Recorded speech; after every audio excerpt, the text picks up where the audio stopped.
हरे कृष्णा। आपका स्वागत है दोस्तों। आज हम श्रीमद् भगवद गीता का अध्याय 1 और श्लोक नंबर 4 करेंगे। इससे भी आज हम काफ़ी जानकारी लेने की कोशिश करेंगे। श्लोक है, अत्र सूरा महेश्वासा भीमार्जुन समायुधि युयुधानो विराटश्च द्रुपदश्च महारथ है।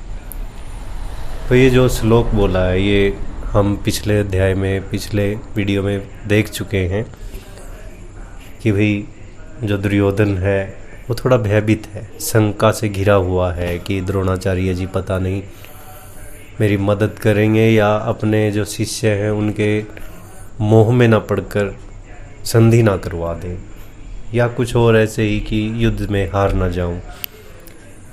तो दुर्योधन ने जो सेनापति बना रखा था उनको, द्रोणाचार्य जी को, तो उनको बताते हैं इसी भाव के साथ। वैसे इसका सरलार्थ तो यही होगा कि भी देखिए आचार्यवर, इस सेना में ना भीम और अर्जुन के समान युद्ध करने वाले अनेक वीर धनुर्धर हैं। देखा उसने चारों तरफ, और देखकर जब आचार्य से बातचीत की तो उन्होंने बताया कि भाई इस सेना में तो भीम तथा अर्जुन से भी, अर्जुन के समान युद्ध करने वाले अनेक धनुर्धर हैं, जैसे महारथी, युयुधान, विराट तथा द्रुपद। अब जो महारथी युयुधान था, वो युयुधान इसको हम सात्यकी के नाम से भी जानते हैं। युयुधान या सात्यकी ये एक तो श्री कृष्ण के भक्त थे, श्री कृष्ण के मित्र भी थे, और जो यादवों की सेना थे उसके सेनापति भी इनको बनाया गया था। तो ये वही सात्यकी हैं जो महाभारत के युद्ध में अंत में जीवित बच जाते हैं। जीवित बचने वालों में ये भी एक थे। और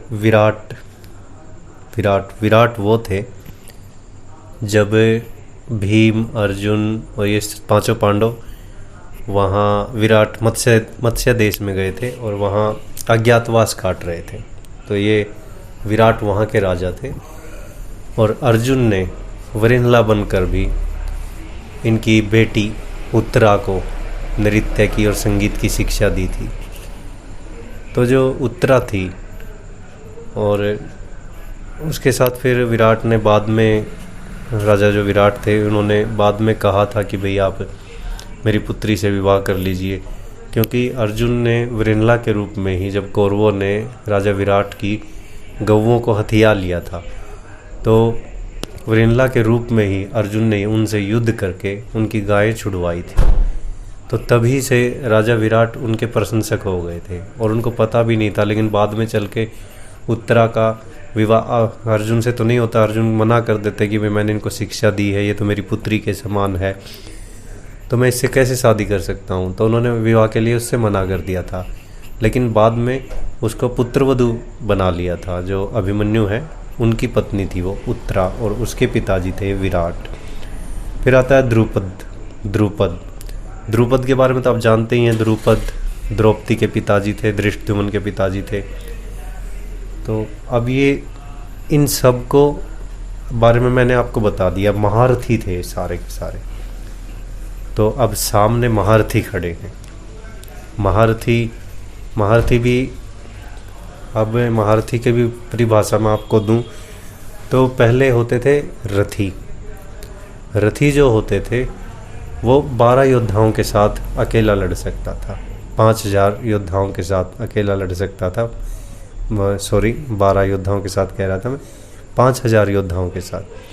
और जो फिर उसके बाद आता था अतिरथी, वो 12 रथियों के साथ लड़ सकता था।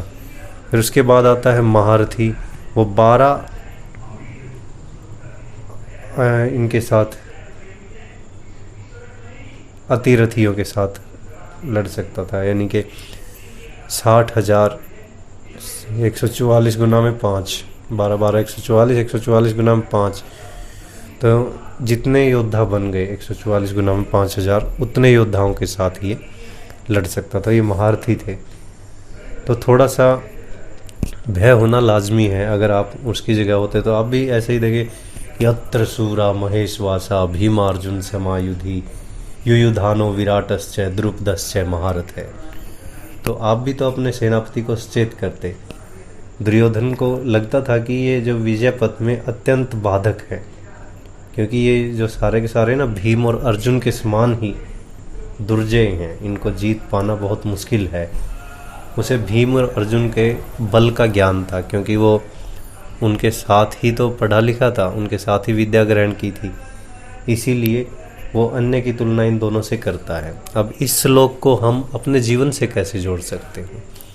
जीवन में भी तो हम ऐसे ही होते हैं, दुर्योधन की तरह। कोई समस्या आई सामने तो देख के हम घबरा जाते हैं, हम अज्ञानी हो जाते हैं। अब यहाँ पर दुर्योधन के सामने एक रास्ता था कि वो श्री कृष्ण भगवान को जानता था, उनके चरण पकड़ सकता था, उनके पास चला जाता तो युद्ध ही समाप्त हो जाता, कोई युद्ध की ज़रूरत ही नहीं थी। हम ऐसे ही आम कामों में भी हम ऐसे ही करते हैं। जैसे इंटरव्यू के लिए गए, हमें पता होता है कौन है इंटरव्यू, कौन लेगा, लेकिन फिर भी थोड़ा घबरा जाते हैं, कहीं मैं फेल ना हो जाऊँ, इंटरव्यू में रह ना जाऊँ। तो और भी चीज़ों के साथ आप इसको जोड़ सकते हैं। फिर हम मिलेंगे अगले श्लोक के साथ। हरे कृष्णा।